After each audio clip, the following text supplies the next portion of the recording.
Bismillahirrahmanirrahim. Assalamualaikum warahmatullahi wabarakatuh. Syukur alhamdulillah atas rahmat Allah Subhanahu wa ta'ala, kita dapat berjumpa kembali di channel Wanita Bahagia.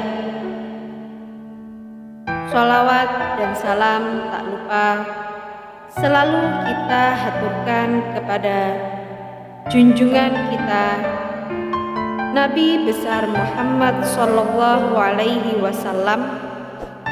Allahumma sholli ala sayyidina Muhammad wa ala ali sayyidina Muhammad. Semoga kita semua selalu dimudahkan urusannya, dimurahkan rezekinya, diberikan kesehatan, serta diampuni dosa-dosanya.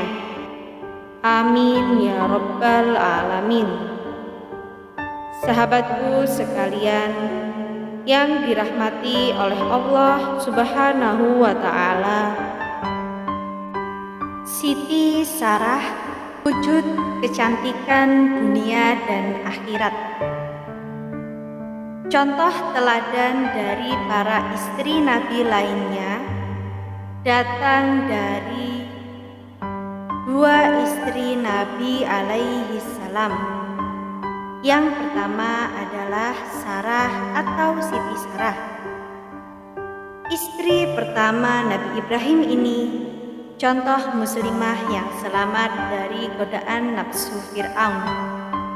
Sarah dikenal sebagai wanita terbaik pada zamannya. Selain cantik, ia juga cerdas dan mempesona. Nabi Ibrahim alaihissalam sangat mencintainya. Ia juga sangat mematuhi sang abul anbiya. Ibnu Asakir rahimahullahu an meriwayatkan hadis dengan sanadnya dari Anas bin Malik radhiyallahu an yang berkata bahwa Rasulullah shallallahu alaihi wasallam bersabda, Yusuf dan ibunya Sarah diberi separuh keindahan, yaitu ketampanan dan kecantikan.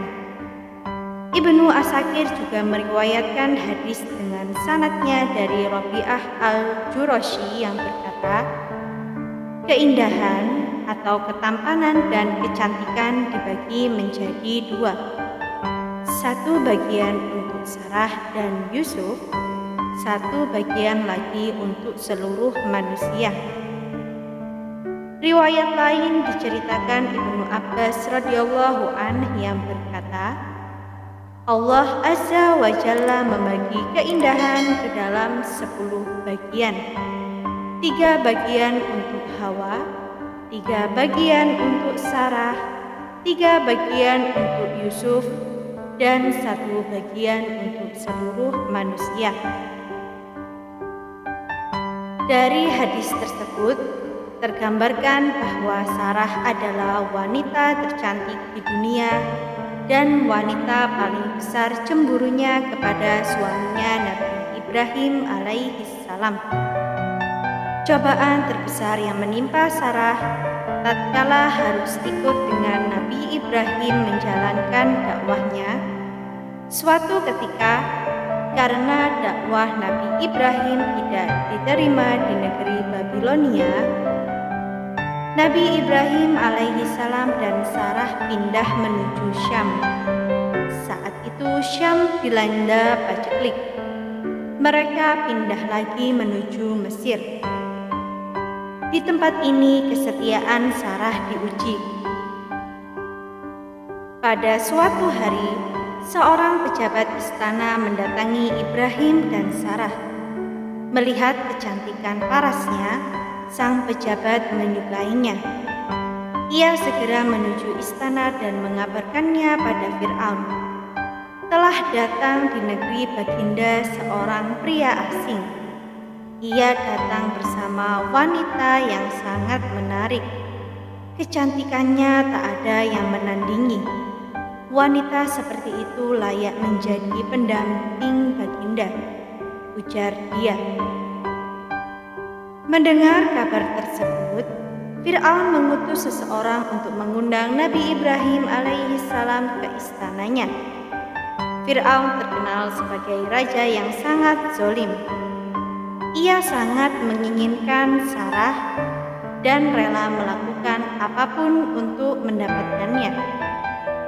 Jika mendapati perempuan itu telah bersuami, ia tak akan segan membunuh Ibrahim alaihissalam untuk merebut Sarah. Dalam pertemuan itu, Fir'aun bertanya pada Ibrahim, "Siapa wanita itu?"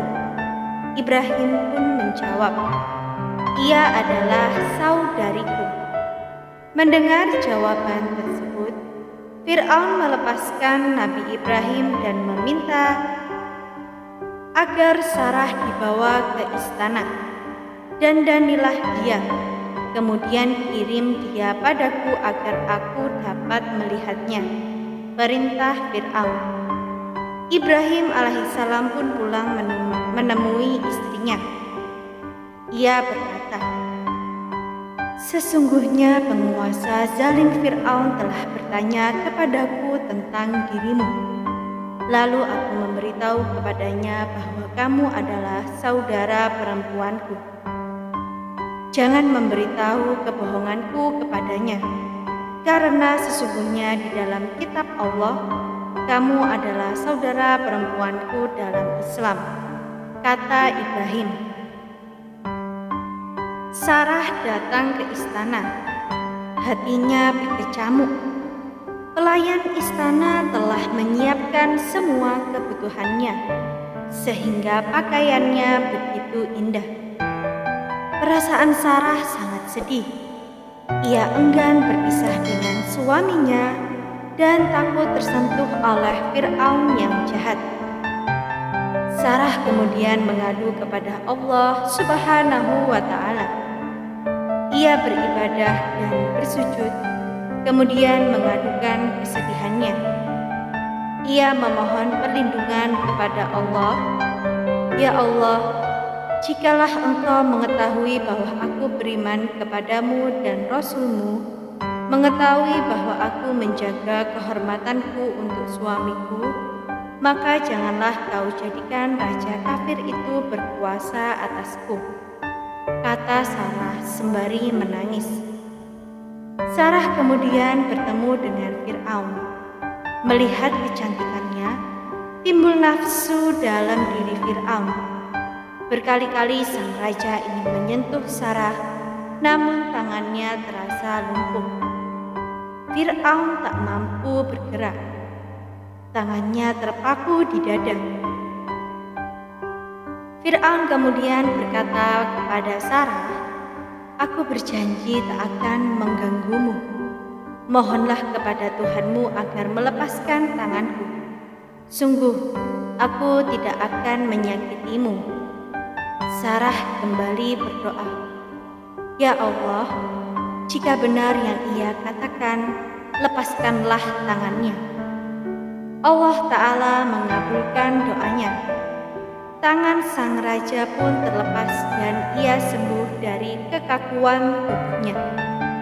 Namun, ia mengingkari janjinya. Ia kembali mendekati Sarah setelah tangannya dapat kembali bergerak. Kejadian yang sama pun terulang hingga 3 kali. Fir'aun akhirnya menyerah.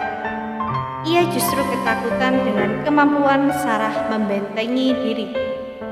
Ia menuduh Sarah adalah makhluk halus serupa setan yang melakukan tipu daya.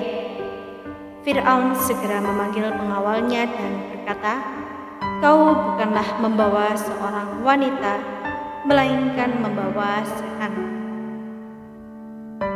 Si pengawal diperintahkan membawa kembali Sarah ke rumahnya. Sebelum pulang, raja memberikan seorang budak kepada Sarah sebagai hadiah. Budak itu cantik seperti Sarah.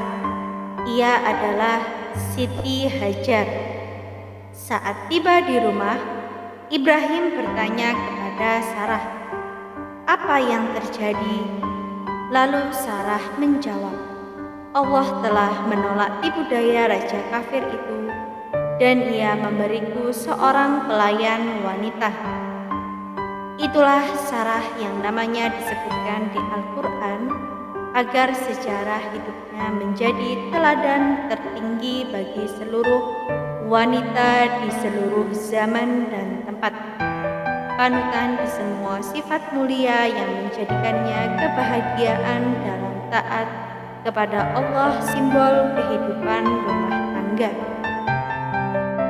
Semoga apa yang kami sampaikan kali ini bermanfaat untuk kita semua dan menjadi ladang pahala. Jangan lupa untuk menekan tombol like dan subscribe, dan juga nyalakan lonceng notifikasinya agar Anda tidak ketinggalan video terbaru dari Wanita Bahagia. Sampai jumpa di video kami selanjutnya. Sekian dan terima kasih banyak. Wassalamualaikum warahmatullahi wabarakatuh.